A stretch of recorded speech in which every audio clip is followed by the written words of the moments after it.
So my name is Caroline and I run Pario Gallico. I present historical food, especially Iron Age food. So today at the Crannog we made some cheese, didn't manage to make the butter, we made some fish cakes from the trout from the loch that we smoked in the smoker, and I think we made black pudding as well.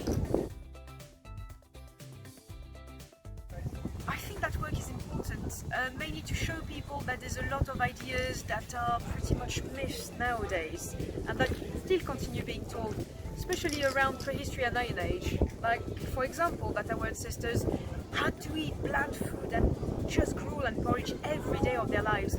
That's a very wrong idea. It's not like that at all.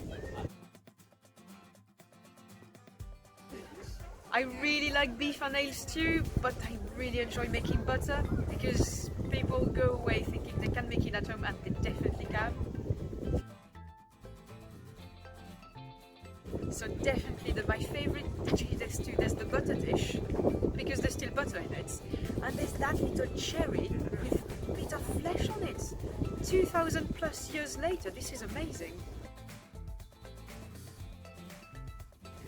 I really hope there will be a development in the Crannog, especially if it's, well, you can probably see behind me, on the other side of the loch or anywhere. I'm really hoping for a bigger space, more living history, and, well, maybe some space for me to live in. That'd be great. Fashion tip, really, these. I really love broochies, so we call them fibulae, and there's a lot of different ones, but if you manage to get really nice ones, proper Iron Age replicas made out of bronze, a bit out of gold or gold plated if you have that kind of money in the Iron Age, and now as well.